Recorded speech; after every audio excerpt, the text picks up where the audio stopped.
आणि क्रिकेटचं मैदान या ठिकाणी आता तयार आहे आणि क्रिकेटच्या याच मैदानामध्ये आता छत्रपती शिवाजी महाराज यांच्या जयंतीच्या निमित्ताने ह्या क्रिकेट स्पर्धा या ठिकाणी पार पडणार आहेत।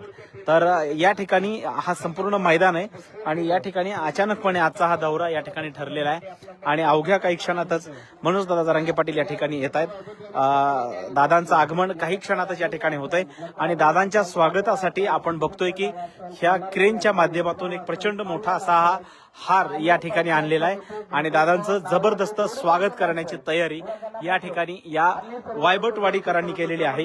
खरं म्हणजे हा संपूर्ण जो कार्यक्रम आहे हा कार्यक्रम गावापासून जवळपास 4 किलोमीटर अंतरावरती आहे। गावाच्या अत्यंत दूर अशा परिसरात हा कार्यक्रम या ठिकाणी आहे। शेतामध्ये हा सगळा कार्यक्रम आहे आणि इथून गाव या ठिकाणी आपण बघतोय की ज्यांना शब्दप्रभू म्हटलं जातं असे श्रीयुत कासत सर हे या सामन्याचं आणि या कार्यक्रमाचं या ठिकाणी लाईव्ह प्रक्षेपण करत आहेत आणि या लाईव्ह प्रक्षेपणामुळे तुम्हाला असं दिसून येईल की अगदी काही वेळामध्ये या कार्यक्रमाची शोभा कशी वाढणार आहे। हे लाईव्ह प्रक्षेपण संपूर्ण महाराष्ट्र आणि महाराष्ट्राच्या बाहेर जाणार आहे। याच्यासाठी या सभामंडप मध्ये तुम्ही पाहिजे, महाराष्ट्राला सुद्धा आपले चेहरे दिसायला पाहिजेत। सगळे क्रिकेट संघ इकडे बोलून घ्या ना। मावळे कसे आहेत, पाटलांचे सवंगडी कसे आहेत, पाटलाचे मित्र कसे आहेत, हे सर्व आपल्याला या ठिकाणी संपूर्ण महाराष्ट्र बघणार आहे।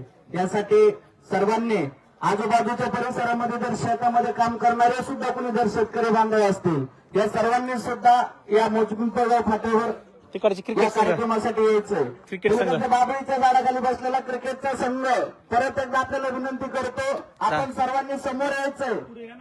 आपल्याला आपल्या नावाची आणि त्या खेळाडूचे नाव घ्यायचे आपल्याला, याच्यासाठी मी वारंवार विनंती करतो आपल्याला की तुम्ही समोर या।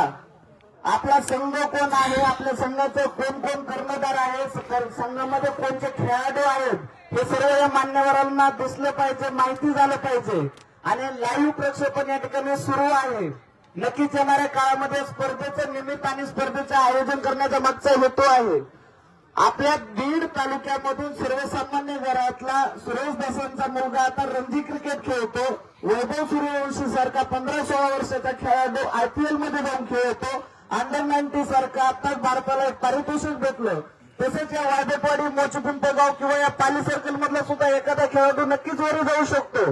याच्यासाठी असणारे आपल्याला योगदान देणं गरजेचं असतं। कार्यक्रम कोणताही असला तर त्या कार्यक्रमाचं औचित्य काय आहे हे ओळखता आलं पाहिजे। यासाठी 10 जण असावतं, परंतु 10 जणाला एका जणाने 100 जणाला असणारे मिळवण्याची ताकद अंगामध्ये त्याच्या कौशल्य